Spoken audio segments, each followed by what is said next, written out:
This video discusses the setup of Stetsbar once it's been fitted to the guitar, and the setup is common across all of the different models of Stetsbar.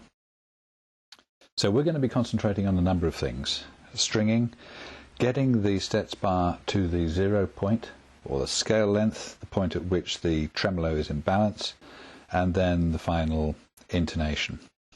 Before we start, let's just make sure that a number of screws are backed up. These inner two screws here are the tension adjustment screws.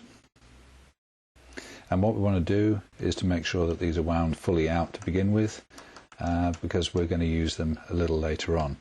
Now, Stetsbar is designed such that with a set of 9-gauge strings, you won't actually have to make any adjustments here, but you do need to use these adjusters when you're getting to larger gauges such as 10s or 11s.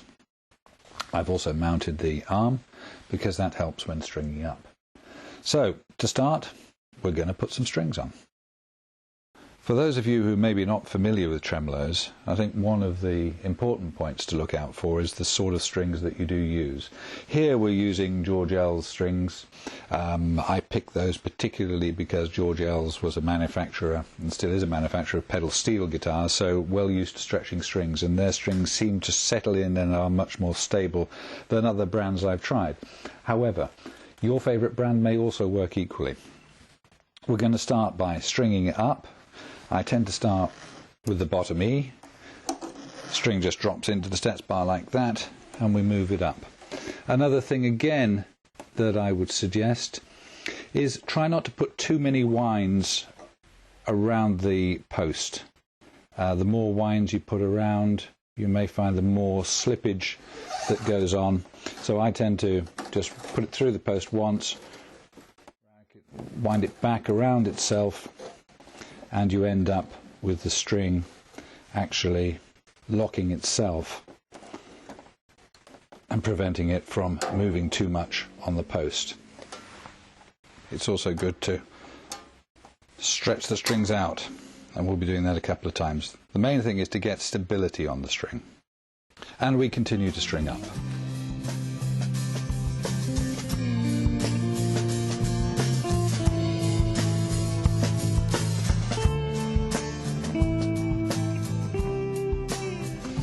So now that all the strings are on, what we're going to do is to bring them up to tune and pull them out again, just to get them to settle into their playing position. And once you've got all of the strings roughly settled down, we don't need to be totally accurate.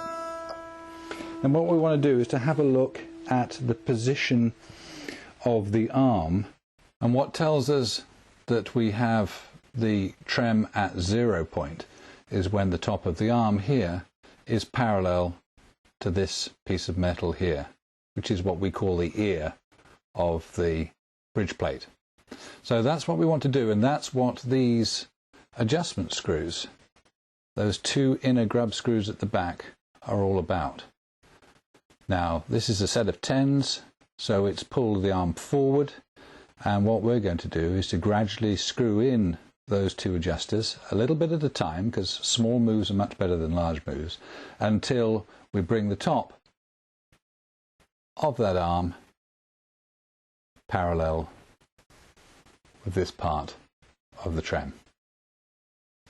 So now what I'm going to do is to use the supplied Allen key and make a couple of turns on here until I can feel it begin to have some effect, and only a few turns just to get us up to it starts to tighten, and then let's say a half turn on each to start pulling back the bridge plate. Now, as we're doing that, obviously we're putting more tension on the strings, so I always tend to slacken off the strings a little bit between each pair of movements, like so. That's gone completely out of tune, but we can now again put another half turn on each one of these, starting to bring the trem back into the 0 point, because we're balancing against the pull of the strings all the time.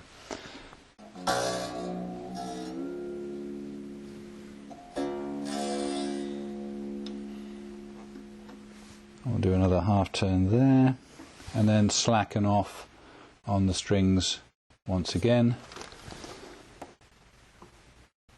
and make another turn, another half turn. As I said, keep each one fairly small in terms of the movements. We don't have to try and do the job all in one go. Now we can see here that if we look at the top of the arm versus that reference point, they're both pretty much parallel. Now the guitar is going to be slightly out of tune, and we need to bring it back up to tune and then have another look and see if that position is still the same. Tuning a floating trem guitar takes a little bit of patience, but once you've got it in, that patience is well rewarded. And we'll check again here and see what's happening to the position of the tremolo arm. It's come forward a little bit more, so what we want to do is to put a little bit more pressure on here. Again, half turns at a time. Don't try and do any more than that. And looking again from this angle at the relationship, it's getting very close now. And what we can do, in fact, is probably slacken off a bit of the tuning, because we've now sent it sharp again. Now I'm happy with that position. So we have the top of the arm hex here, parallel with this ear from the bridge plate. And that means it's at the 0 point. That's where it was designed to be. It's going to give us about an octave down range and about a third up range on a set of 10s. Next thing to do is to check our height adjustment and to intonate. And we'll continue having to just tweak the strings until they fully settle in. So now we have the Stetsbar adjusted, so it's at the perfect 0 point in terms of the tremolo's movement up and down. We've adjusted the height of the bridge, and we've also adjusted intonation through the saddles, like a traditional tunematic bridge.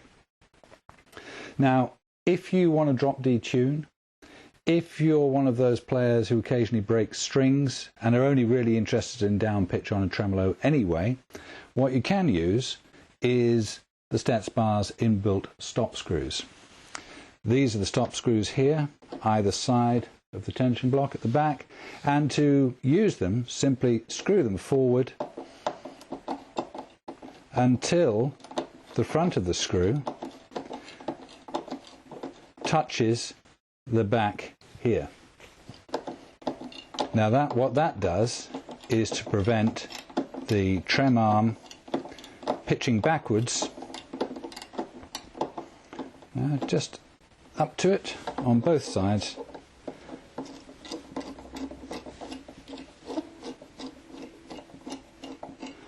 And what that will do, if you just give it a little nudge forward, and then you'll have to retune slightly just to deal with the fact that we've just pushed the bridge forward just a tiny bit. That will do is then prevent the arm coming back when a string goes, or when you release tension on one of the strings. And that's it. It is a slightly fiddly job until you get used to doing it. The main thing is to take it slow whilst you get used to doing it. As I said, when you make a turn here, then relax the strings so that you don't put too much pressure on, and make sure you spend plenty of time stretching the strings in so they're going to be as stable as they possibly can as you bring the Stetsbar up to its 0 point or floating position.